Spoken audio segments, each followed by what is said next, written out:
The theme for 2024 is it is a grand rising.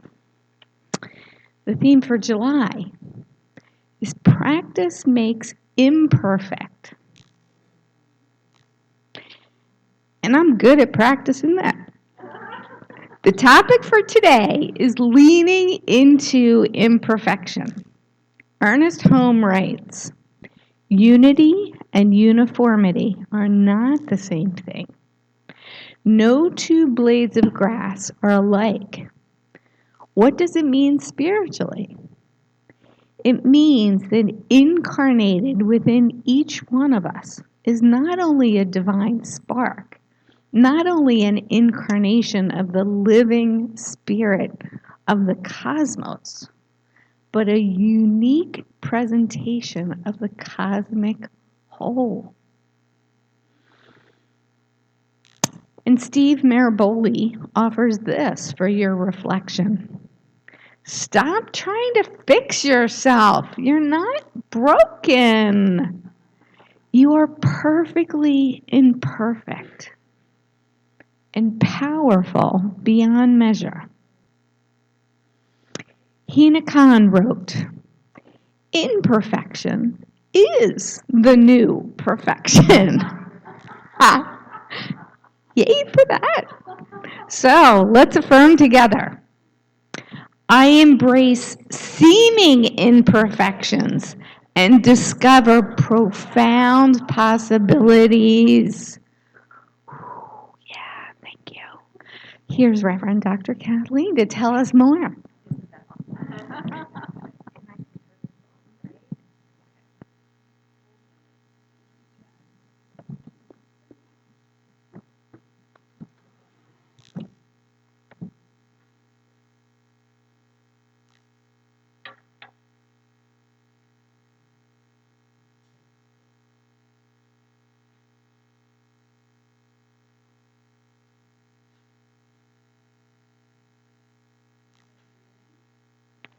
Testing, there we go.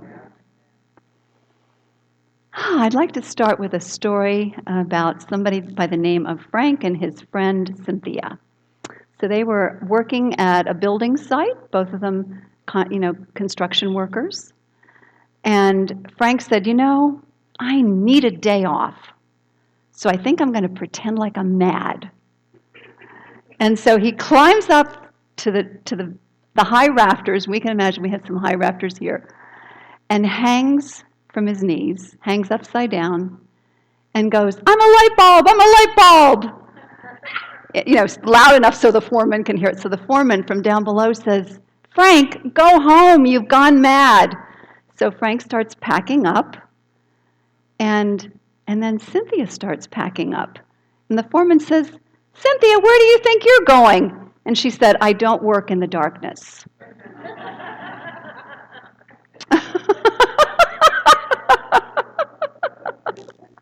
What I love about these funny stories is it reminds us that in order to create humor, right, what's involved there? It's leaning into imperfection.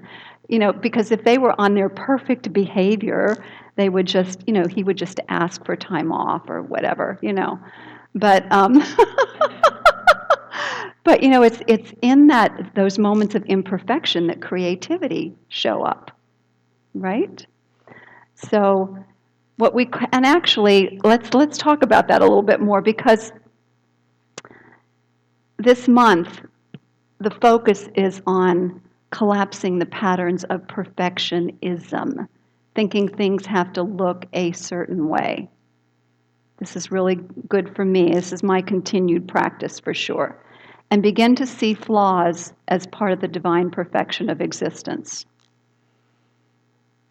Let's breathe that in.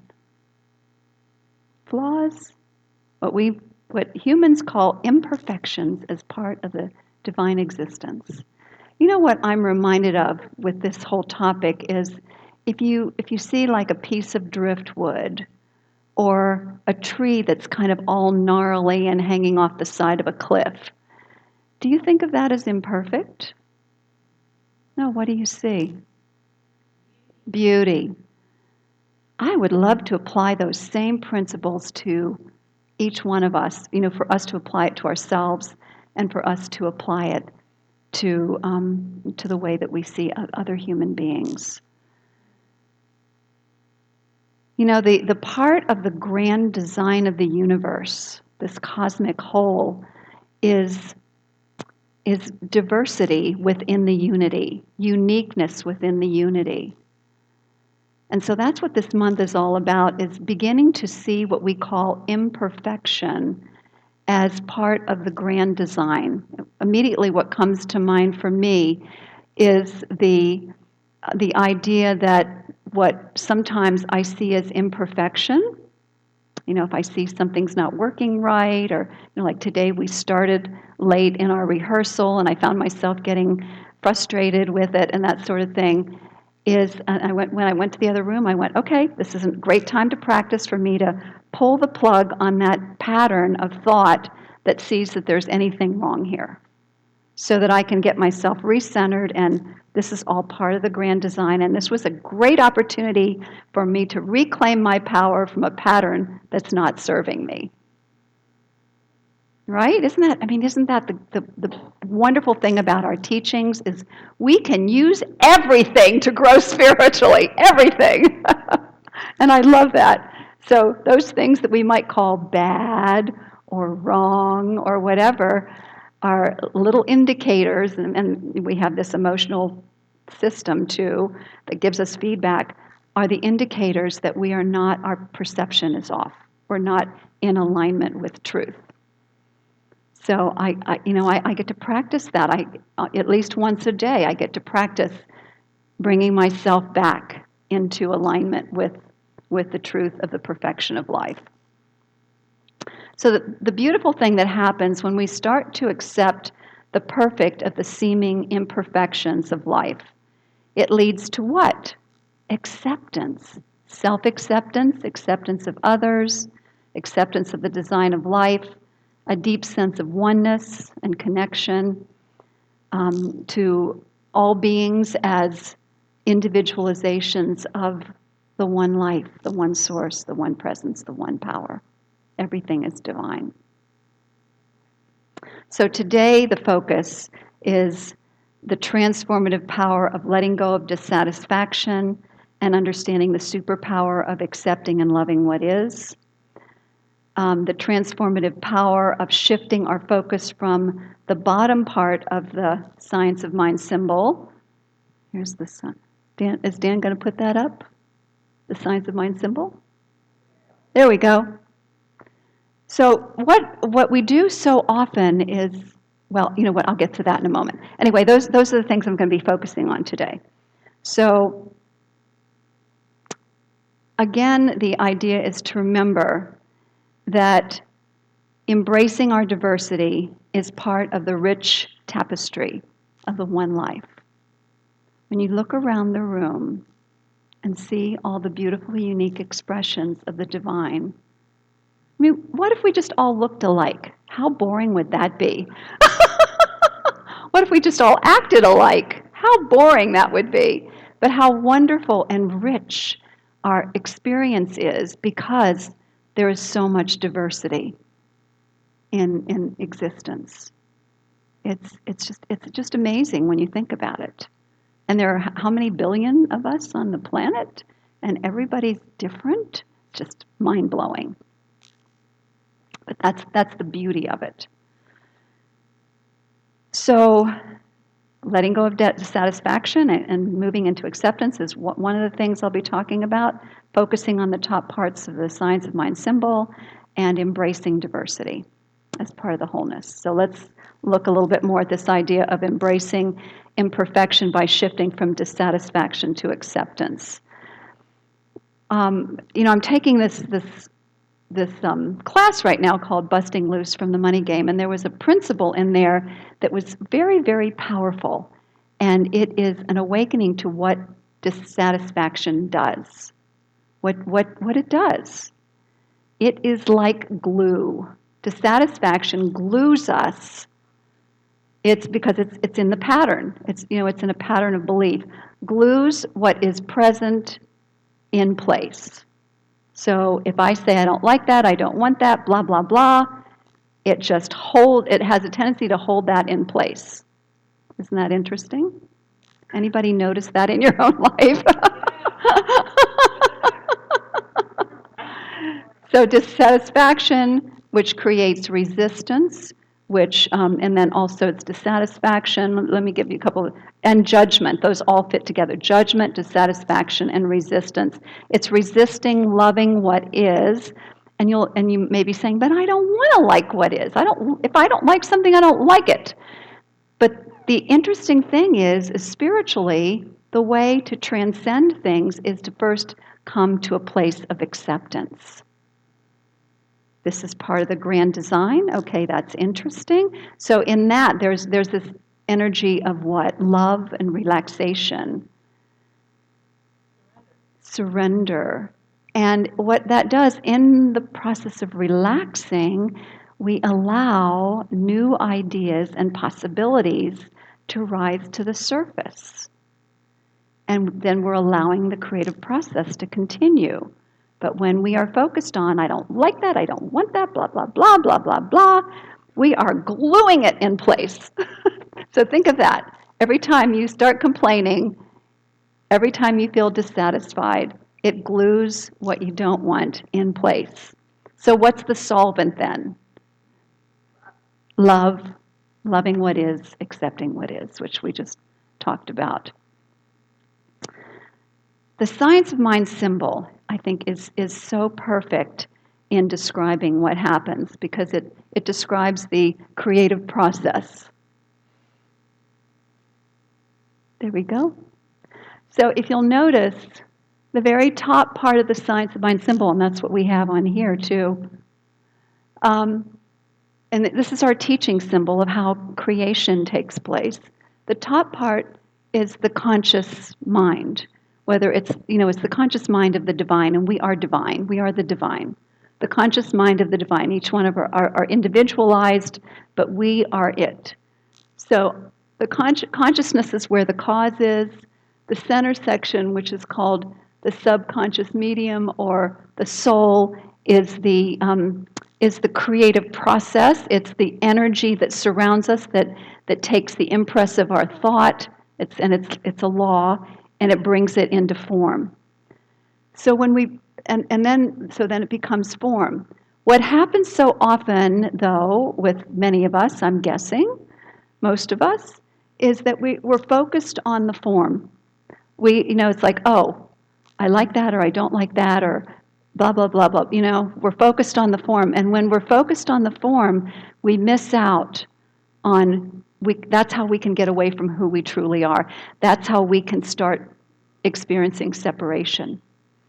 So I'm going to invite you to more and more often shift your attention up to that top area. Like who am I in truth? I am pure consciousness. I am the divine itself. And all of this is the creation. But the creation shifts and changes according to my beliefs. And it's mind-blowing for people who haven't been in this teaching before to say that. In fact, it sounds like it's a little crazy. However, if you hang out here long enough and you work on changing consciousness, dissolving false beliefs, using the solvent of acceptance, and which is the removal of beliefs that aren't serving, the light shines through, the new ideas arise, and they come into manifestation. It's awe-inspiring to me. So keeping the attention on the top two parts and on the creative process, understanding how thoughts are things. All that we are seeing, experiencing in this moment are thought forms. And quantum physics supports that by saying everything is energy and it's collapsed into form. So it's light collapsed into form according to our beliefs. And consciousness, by observing things, collapses things into form. So this is a really different way of thinking. Many of us have been involved in this for a while, so this sounds familiar. But even if it sounds familiar, we can get caught up in hanging out in the bottom part. And it's not that you shouldn't enjoy life. I'm not saying that at all. But while you're enjoying it, keep remembering who you are. Keep remembering who the Creator is. The Creator that is us as individualizations of the divine. Breathe. Let's breathe into that. So embracing diversity and uniqueness is the next thing. I want to just say one more thing before I go on, and that is that as creators, and this is just reinforcing this, as creators, we are here to enjoy the creative process. We are here to enjoy the creative process. So it's not about manifesting a perfect creation at all. And that's another way we can get out of that judging what's showing up. We're here to enjoy the creative process. So spiritual mind treatment, the beautiful form of prayer that we use, visioning, and that beautiful busting loose process that we're learning are all about that, letting go of dissatisfaction and returning to embracing who we are and enjoying our process of creation more fully. Now let's move on to embracing diversity and uniqueness. The Secretary of Education, Miguel Cardona, urged the University of Connecticut graduates in a speech to embrace their uniqueness as their superpower. So say with me, my uniqueness is my superpower. My uniqueness is my superpower. Uh-huh. Let's do it again so it really sinks in deeply. My uniqueness is my superpower. Right. So he said to power their dreams with their unique personal traits. He said, whether you have ADHD, are differently abled, speak with an accent, grew up in poverty, or are LGBTQ, he said LGBTQ, embrace your uniqueness and use it to find your purpose. So through the lens of oneness again, diversity then becomes the magical, mystical, amazing aspect of oneness. That beautiful tapestry of life. Each one of us threads in that beautiful tapestry. So I'd like to end with using the breath. Using the breath. It's one of the most powerful and easily available healing tools, transformational tools that we have. Anybody recognize that? Breath is powerful.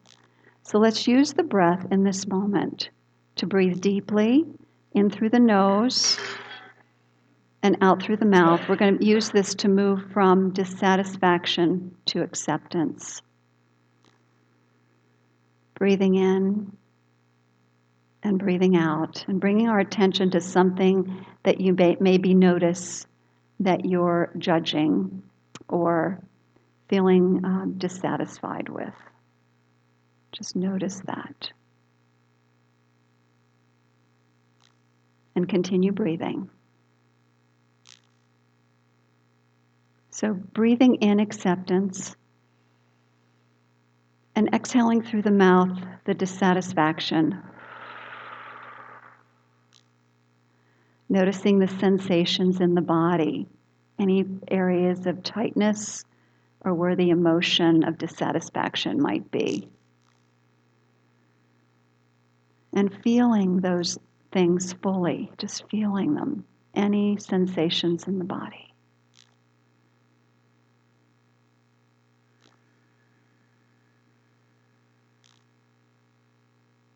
Continuing to breathe in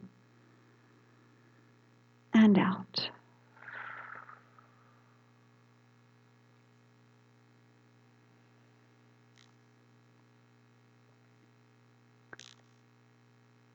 With each breath, building resilience, acceptance,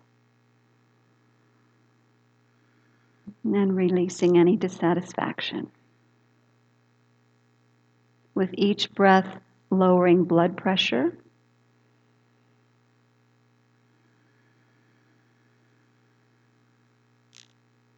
lowering the heart rate, inducing calm in every cell of the body, inducing calm. Creating spaciousness with each breath.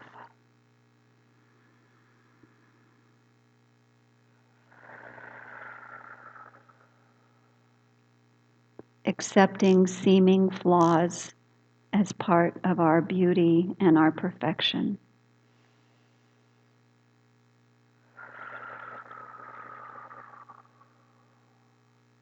Enlivening imagination.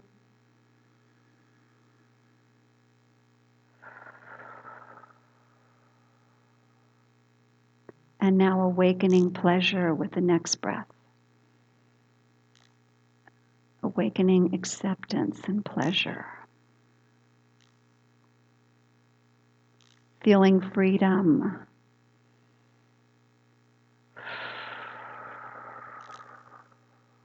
Letting joy in.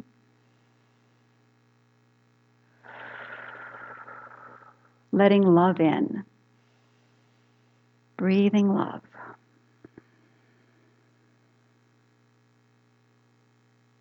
And now from this place, affirm with me out loud, I see my body as worthy and beloved.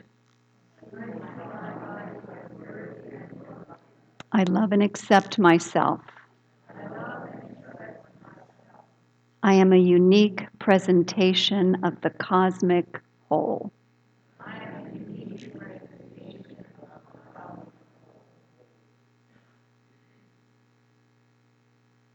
So let this settle in the silence for a moment. And we've just breathed and done a version of spiritual mind treatment. Let's just give thanks for this beautiful state of peace and serenity, this beautiful place of acceptance of all that we are. A beautiful awareness of who we are in truth.